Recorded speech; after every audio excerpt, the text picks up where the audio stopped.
everybody. It's Seth Jones, editor-in-chief of Golfdom Magazine. If you're like me, you've been watching ESPN on Tuesdays for TGL. Well, good news. Even indoor golf needs a talented superintendent, and today I'm being joined by that person. Tanner Coffman is director of turf management for TGL. Hey, Tanner, how's it going today? Doing fine, Seth. How are you doing? Doing real good, doing real good. Thanks for taking some time for Golfdom. I guess first, can you just tell me about yourself? How did you get into the business and what's your career path been? Yeah, I've been in the turf industry pretty much since senior year of high school. So that goes back it's 17 years, I guess, at this point. Um, so back back when I was going into school, I was kind of debating what I wanted to do with my life, and really fell in love with soil chemistry and soil sciences, and thought I wanted to be a farm consultant. So I thought it'd be so cool to travel around, go to different farms, take soil tests, make recommendations to the farmers of uh, crop rotation, what chemicals they need to be using, and all that kind of fun stuff. And on that journey, I found out that superintendents basically do that same exact thing. It's just the crop is grass, not soybeans or corn or anything like that. Um, and then it kind of brought in an athletic aspect of, as a kid, I loved sports, enjoyed sports, did sports all the time. So kind of being able to connect both of those likes into a career really seemed just very, um, beneficial and uplifting for the rest of my life. And so that's kind of how I originally got into it. Um, that's the quick version of how I got into it. Okay, okay. And Um, looking at your LinkedIn, you've done some sports turf and you've been around a little bit. Talk to me about some of your career journey. yeah, so I started off the turf journey in golf. I did golf for a handful of years, 6 7 years, doing different golf courses out in Tennessee, um, and then kind of fell into a sports turf atmosphere just because I like that the team setting, the stadium setting of you know professional sports, and so I got into minor league baseball. That was a pretty short-lived stint for a season, and then jumped out of minor league baseball and into Major League Soccer, and then did a couple projects throughout Major League Soccer. Did an expansion team for Austin FC, built a brand new stadium, and built practice facility out there with them as an assistant director, and then became director at Colorado Rapids, which is also another MLS team. Um, so lots of moving around the country: Salt Lake, Austin, Denver, Tennessee, Florida. Yeah, yeah. So all great sports franchises, good sports cities. Um, Yeah, how did you end up latching on with TGL? What was that like? yeah. So this honestly, it came as a surprise once I kind of got out of golf and into sports turf. I stopped following golf. It's funny. I'm probably the number one target demographic for TGL. Young sports guy that thinks golf is boring and doesn't watch it because the enjoyment of other sports is much more fascinating.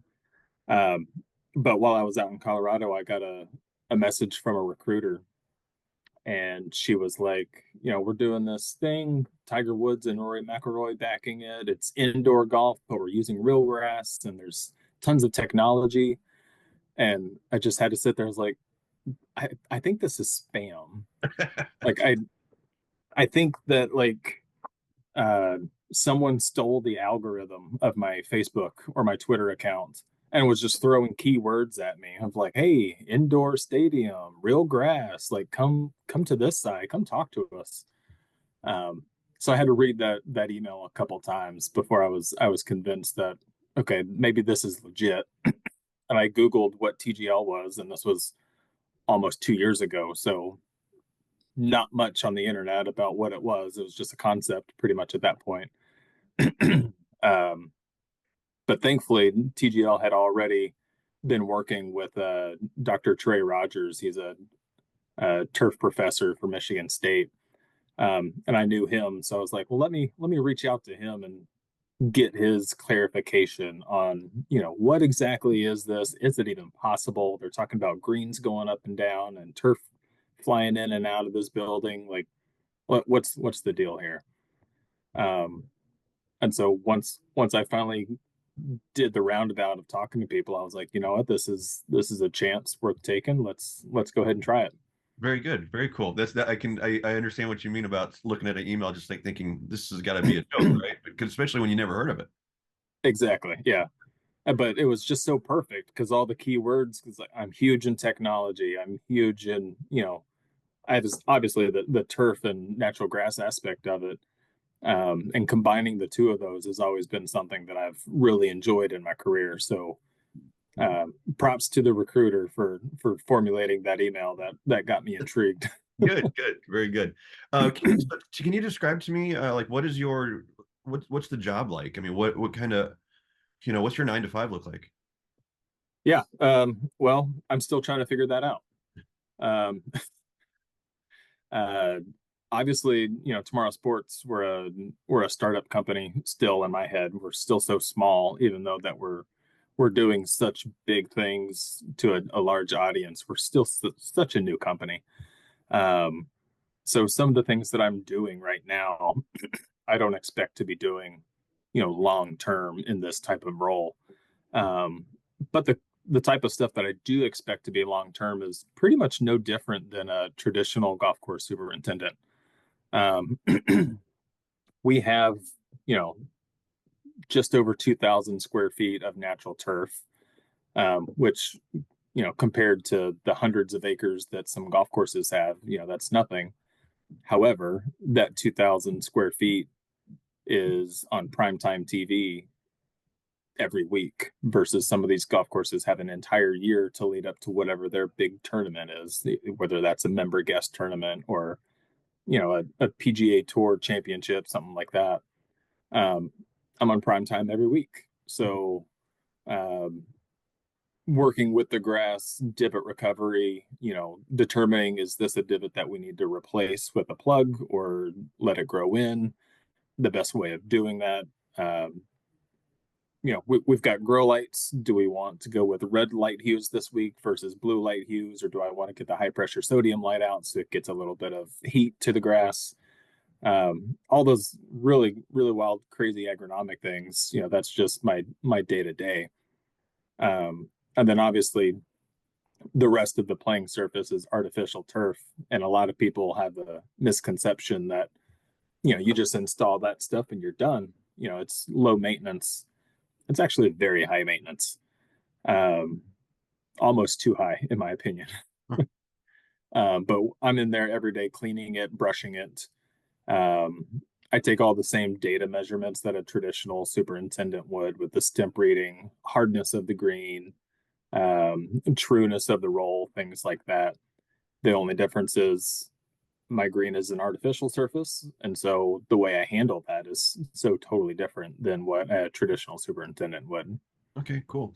Tanner, can you describe to me like the I know where you guys are in terms of geography, but like where's your nursery at? What's it look like in relation to getting it? How do you get it into the stadium? Can you just kind of walk me through that? Yeah. So the nursery is about 100 yards away from the door of SoFi Stadium. So it's on the same property. I'm kind of tucked away in the corner. I got a little storage building and a big pad.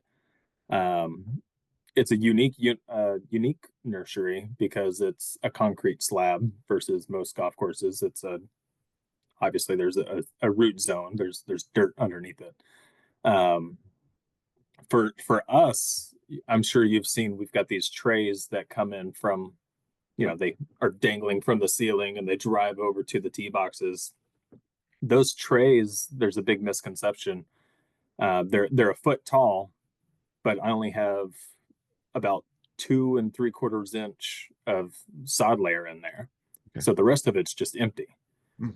Um, so getting those pieces of turf off the ground, rolled up nice and clean, and then placed into one of these trays is a pretty daunting task because this is sod grown on plastic, which is very thick, very heavy.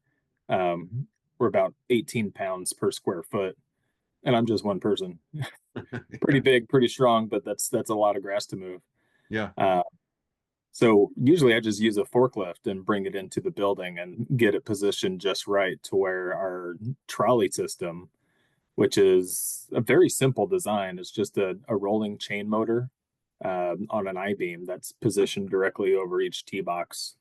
Um, Drop that chain down, hook it up onto 4 different hooks that are hidden underneath the turf, and bring it out.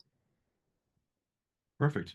So you've been with this, you've been on it since from the ground level, and just reading about it and knowing that how all the characters who are involved in this. I'm curious, were Tiger and Rory very like particular about the grass types or how it was going to play or the sand, etc. I mean, how what was those guys' feedback? Yeah, that's one of the things that, I didn't need them to come and tell me that they were picky about it because I just knew. Yeah, Um, golfers, I mean, golfers in general are very picky about their grass. Golfers are very educated about their grass and playing surface. And when you're talking about, 2 of the best players in the world, they know. yeah, So that definitely puts some pressure on.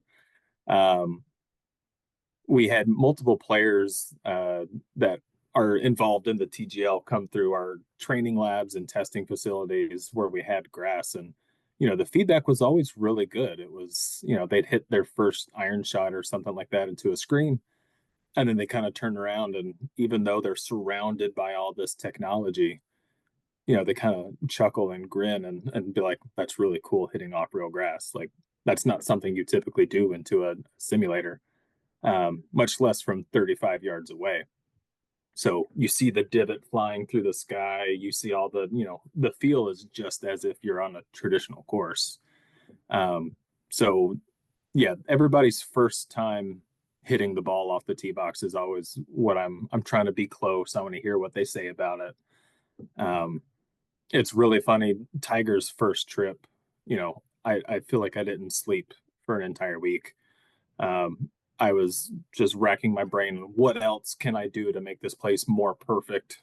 So he won't find something that's wrong or that I want him to actually love it and enjoy it. Um, and so, I mean, the hours I put in that week before his first visit to actually play the simulator uh, was wild. And then he didn't really make too much comments about the grass except for the rough. He hit a ball out of the rough and was like, "Man, that was perfect." And I was like, "The grass or your shot?" And then he goes and grabs, 8 to 10 other balls, and he starts placing the balls into the rough and watching how like the ball responds when you drop it from knee height, and just how far down it nestles in. And even if it is nestled in pretty deep, he's still getting a good shot out of it. He probably talked about the rough for a good 5 minutes, just blown away on how good the rough was. And in my head, I was like, cool, that's the least amount of worry that I had in my head was the rough, because you just let the rough grow and you cut it. Versus the fairway, there's so much more that goes into the fairways and then to the green. I spent all my time on that, and the thing that I spent the less time on, Tiger was like, "This is awesome. This is it. Don't change a thing." wow, what a So surreal so moment. hearing that was awesome. That must have been a surreal moment. I mean, I know you've had some big, in your career, I'm sure you've had some intense moments where, you have a big soccer match coming up, whatever, whatever game, you name the game, you name whatever, but to have Tiger Woods come and just really analyze, what you're doing in such a small environment for what's going to be soon broadcast on ESPN, that had to just be, I can imagine what your heart rate was like. Oh, I mean, if you were listening to my heart rate, you wouldn't even know it was a heart rate. Good for you. I Very cool. was I was sweating, but I think they've been in enough now that it's a little bit more relaxed. I don't have nearly that much pressure. I still try to make it as perfect as possible. But I can sleep the night before, so Good, that's good. good. Well, let's talk about pressure. I had a question in here about that. Just, I know, having worked with golf course superintendents for 25 years now, I know what keeps them up at night, and I know some of their stresses. What would be a stress that's like every superintendent can relate to, and what would be a stress that you have that no one else could relate to? Hmm. Can I answer that with the same exact option? Yeah, sure. Uh, yeah, so it's something that everybody can relate to. You know, something that we've been focusing on a lot is our green speed. Hmm. Um, you know, our our holes and our green complex is designed for the best of the best in the PGA. So it's a very difficult green to play on. It's a very difficult. There's strong slopes. There's um, I mean, the ridges being so close to the holes, and then all the edges of the green is basically a negative edge. If you're rolling towards the edge of the green, you're rolling off the green. Um, so you want to keep all that in mind when you're thinking about your green speed. And a lot of groundskeepers think, the faster the better, because like the top notch golf courses in the world have fast rolling greens. It's like, well, sometimes that's not the case. Sometimes you need to adjust your speed based off of the topography of your greens, which is something that I focus on. So that's something that all golf course superintendents probably understand. Uh, for the other part of the question is, with that same scenario, I'm also the opposite. I'm trying to slow my green down, which a lot of superintendents are trying to speed their green up.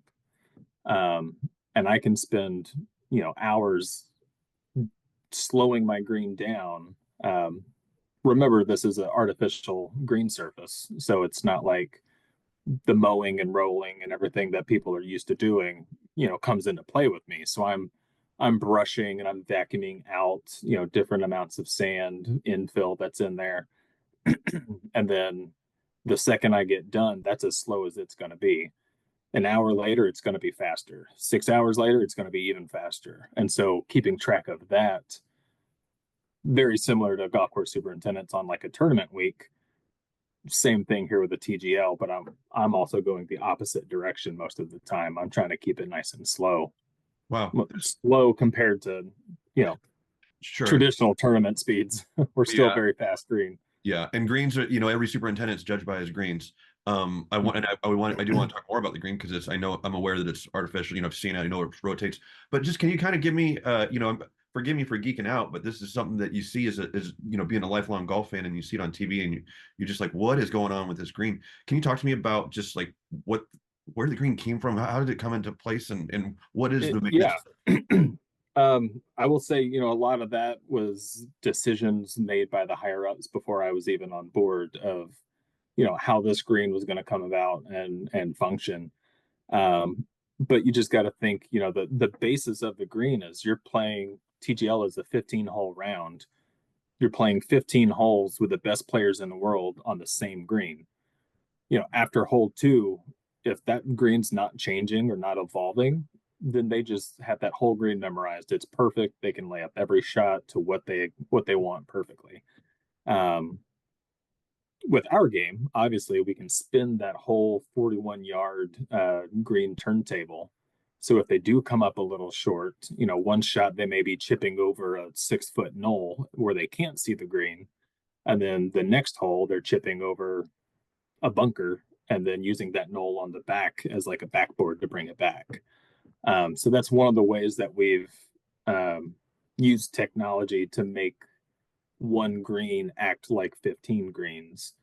And then something that you probably can't see too much on the ESPN um, broadcast is, we have 7 different pin locations on that green that we can choose from, and 6 of them are always plugged, and then the flags in the seventh. In all of those areas, that green can undulate up and down. And so you can hit a putt and it could go 2 cups to the right. And then we can hit a button and have you hit that same exact putt and it'll go 2 cups to the left. So forcing these players to read the greens every single hole is, just another way that, you can't see it very drastically when you're watching on television. But if you're sitting down there reading the green, it is a massive change that we can make with that, which makes every hole play completely different. Okay. Okay. Interesting. And you mentioned how much maintenance the artificial turf green take. Like, can you kind of describe to me some of the things that you already? I know you mentioned some of the, vacuuming or whatever. But and what does the turf take care of the green? Yeah, so I mean, most people's experience with artificial turf is with athletic fields. We've all been on an athletic field that's artificial. It's got the black crumb rubber in there that gets stuck in your shoes and hurts, and rug burn and stuff like that.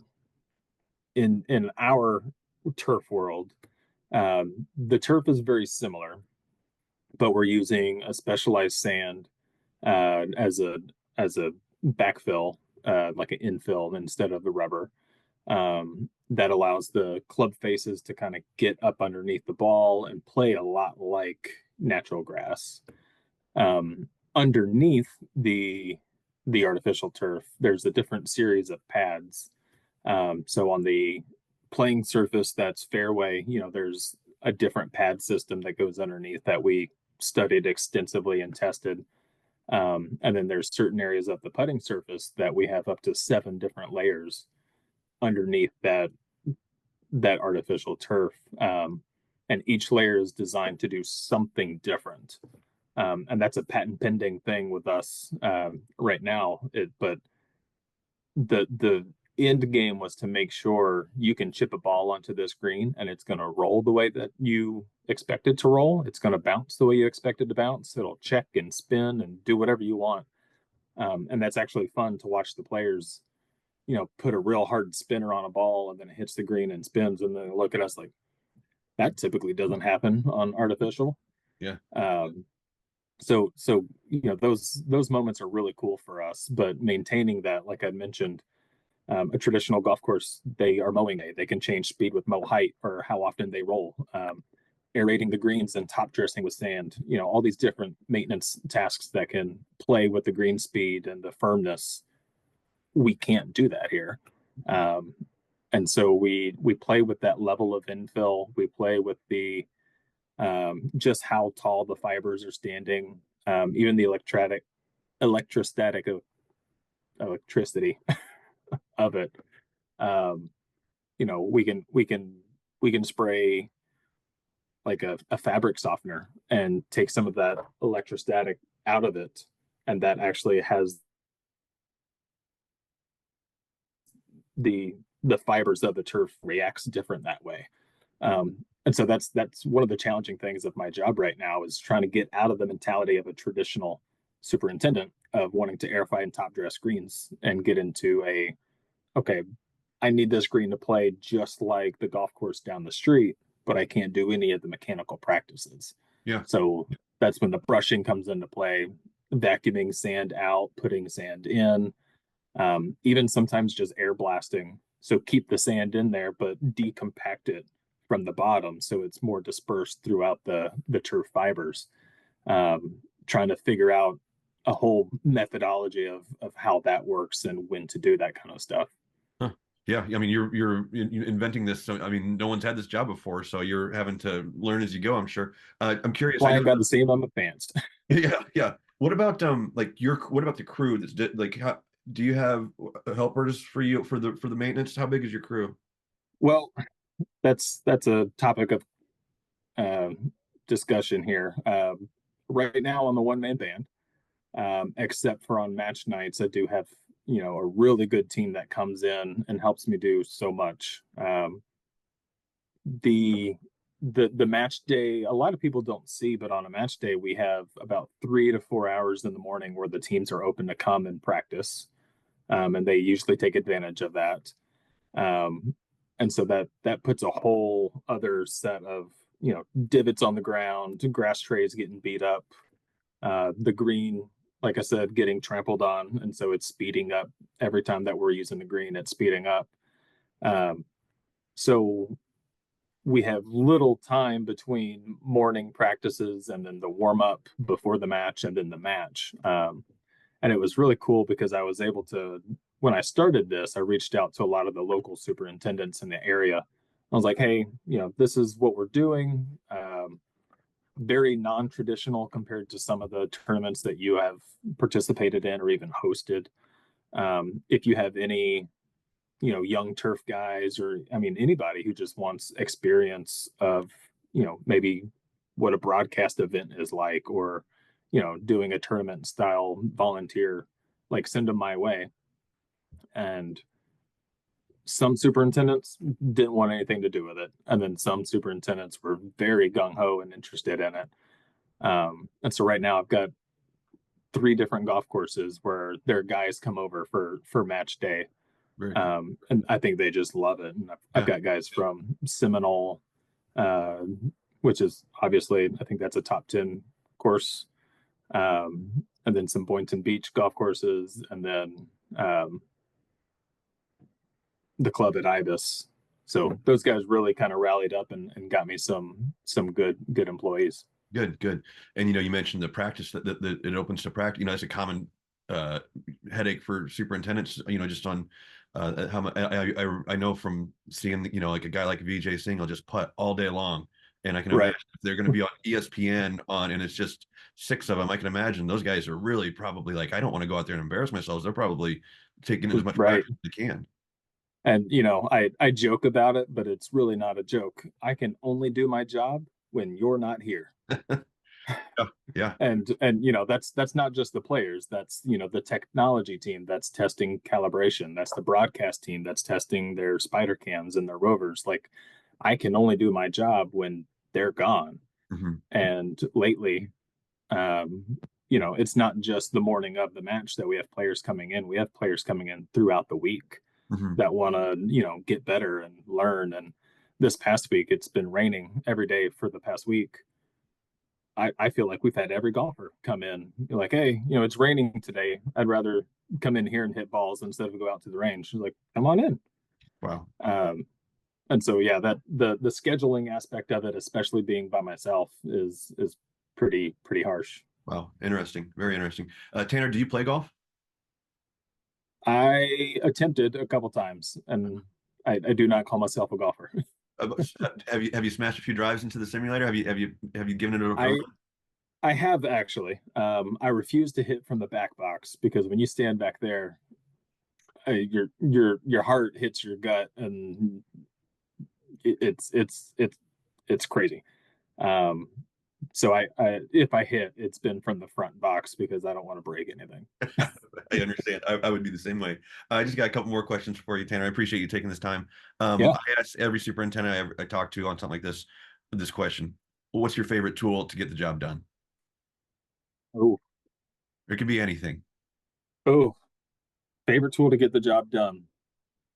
I talk a big talk of new modern technology, and people are using drones on golf courses and automated mowers on golf courses, and I am that guy. I would love all of that. um, but if I had to pick something, old school always works because it's old school. And I know Adam would appreciate this. I got a little $100 reel mower, which is just a ground driven reel mower, um, made for residential use, not even meant to go down to a half inch, but I've modified it to get to the height of cut that I like. Um, in my lifetime, I've never been able to really use things like that because I've always been on big golf courses or big football stadiums, soccer stadiums. But now that I'm doing multiple 7x7 pieces of grass, it's very difficult to get a 200-pound greens mower, up a whole foot and then, mow a little square without falling over the edge. And Yeah. so I do have, a nice greens mower for the grass that I have on the ground. But up in the trays, I've got that little, just, $100 Scott's mower. I understand. I understand. And people laugh. It's like we like to say we're one of the most tech advanced companies in sports, and then I'm out there with the tried and true ground driven reel mower. Love it. That's good. Very good.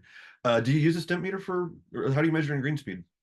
Yeah. So I use stimp meter, and right now we're trying to figure out the best way. Obviously, temperature and humidity uh, changes green speed, but it's even more amplified when that green is artificial. Mhm. And so we're trying to figure out if there's something that we need to start doing to the room itself with the temperature or humidity. Hmm. So every time I take a stemp reading. I've got I get the humidity of the room. I get the ambient temperature of the room. I got the wet bulb. I've got all that kind of stuff. And we're trying to find what these trends are. Okay. Okay. Would do you mind me asking what typical green speeds are like? Competition speed. You're good. You're good. Points for that answer. So slower than normal, but still pretty quick. Okay. Okay. And my Fast last enough. question is just what's the best thing about having your job? What do you really enjoy about it? Best thing is the company that I work for. There's no such thing as a crazy idea. I think we all realize that what we're doing is the result of a crazy idea. And so some of the stuff that I'm able to do, it's because I was sitting there one day, I was like, you know what? I wonder if, or what if we did this? And as crazy as it sounds, there's always someone that's like, yeah, let's try it. Let's do that. You probably saw if you've watched our broadcast, we have a bunker lip that goes up and down. Um, that was one of the last minute additions that we did. I mean, in December's when we got that installed. That was one of the last minute. I've got a crazy idea. Let's see if we can work this. And they approached me and came up with the design and everything for it. And now it's not the star of the show, but it's a very cool aspect of the show. So no such thing as a crazy idea here at Tomorrow Sports. Good. Good. Well, that's awesome. Well, Tanner, thanks for spending some time with me today. It's been great getting to chat with you and get to learn about your job. Yeah. One more time, everybody. This is Tanner Coffman. He's the director of turf management. I'm Seth Jones. Thanks for watching us here on Golfdom TV. Thank you, Tanner. Yep. Thanks, Seth. See ya.